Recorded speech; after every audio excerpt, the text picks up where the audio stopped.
ជំរាបសួរអ្នកខ្ញុំឈ្មោះចាក់សូហ្វៀជាអតីតសិស្សប្រឡងបាក់ឌុបឆ្នាំ2022ថ្ងៃនេះដែរអ្នកខ្ញុំមានធីបមួយចំនួនតាក់ទងទៅនឹងការប្រឡងបាក់ឌុបដើម្បីទទួលបានប្រទេសអេនៅលើមុខវិជ្ជាគណិតវិទ្យាក្នុងនោះដែរខ្ញុំមានកលឹះ5ដើម្បីចែករំលែកទៅអ្នកទាំងអស់គ្នាដើម្បីឲ្យយើងទទួលបានជោគជ័យនៅលើមុខវិជ្ជាគណិតវិទ្យានោះទី1គឺយើងត្រូវការដឹងពីរូបមន្តទៅតាមមេរៀននីមួយៗឥឡូវយើងសល់តែ3ខែទៀតទេអញ្ចឹងមានន័យថាយើងធ្លាប់រៀនហើយអស់ហើយទៅលើរូបមន្តក៏ដូចជាលំហាត់គណនាផ្សេងៗអញ្ចឹងអ្វីដែលសំខាន់គឺយើងត្រូវការហាត់ធ្វើឲ្យវាស្ទាត់ឡើងវិញទី2យើងត្រូវការអនុវត្តលំហាត់ជាប្រចាំដើម្បីឲ្យយើងមានភាពស្ទាត់ជំនាញទៅលើលំហាត់នីមួយៗឲ្យបានកាន់តែច្បាស់នៅពេលដែលយើងទៅរៀនគួរនៅសាលារៀនអញ្ចឹងគណិតវិទ្យាដូចជាយើងសិក្សា2ម៉ោងក្នុងមួយថ្ងៃយើងគិតថា1ម៉ោងយើងត្រូវការធ្វើមកវិញ្ញាសា1ម៉ោងទៀតអញ្ចឹងយើងបាន2វិញ្ញាសាហើយនៅក្នុងមួយថ្ងៃហ្នឹងយើងគិតថានៅសាលាយើងធ្វើប៉ុណ្ណឹងហើយអញ្ចឹងនៅពេលដែលយើងចប់ម៉ោងរៀនទៅផ្ទះគ្រូតែដាក់ homework ឲ្យយើងហើយអាចដាក់ជា1វិញ្ញាសាឬក៏2វិញ្ញាសា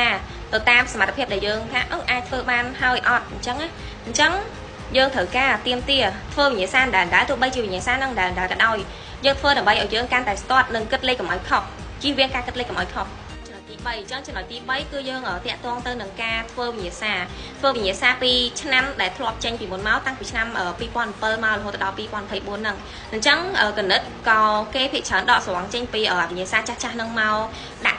ប្រឡងហ្នឹងដែរភាគច្រើនចេញដដែលដែរគ្រាន់ថាយើងសំខាន់យើងបានឆ្លងកាត់វាបានធ្វើវាហើយអញ្ចឹងយើងអាចជាលំហាត់នេះយើងអាចធ្លាប់ជួបច្រើនដងហើយអញ្ចឹងអ្វីដែលសំខាន់យើងត្រូវការធ្វើឲ្យវាគិតលេខទៅត្រូវយើងនិយាយមកទៅគិតលេខឲ្យត្រូវមួយទៀតគឺវិញ្ញាសា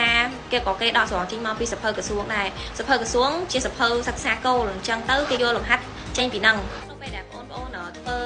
វិញ្ញាសាតាមឆ្នាំនីមួយៗហ្នឹងពួកយើងអាចនឹងមានភាពជឿជាក់មួយកម្រិតទៀតហើយដោយសារតែយើងអាចដើរតាមគោលដៅក៏ដូចជា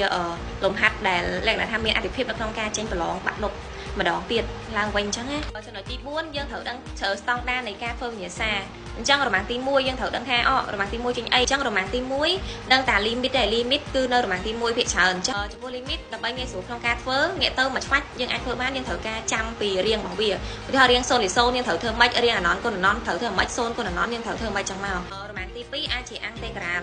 3 4លំហាត់អញ្ចឹងយើងដឹងថាដើម្បីធ្វើអង្គតេក្រាលបានច្បាស់លាស់យើងត្រូវការចាំរូបមន្តអង្គតេក្រាលហ្នឹងដែរការណាចាំខុសគឺយើងធ្វើខុសហើយអង្គតេក្រាលហ្នឹងហើយអ្វីដែលសំខាន់គឺយើងត្រូវគិតលេខឲ្យបានត្រឹមត្រូវគិតសញ្ញាទូទាត់ដកលេខដើម្បីឲ្យវាច្បាស់ហើយរមាំងទី3វិញគេច្រើនគេដាក់ complex អញ្ចឹង complex យើងដឹងហើយថាវាមានរាងបេក្ខនិតរាងធរនីមាត្រចឹងមកអញ្ចឹងនៅពេលដែលគេដាក់កខគអញ្ចឹ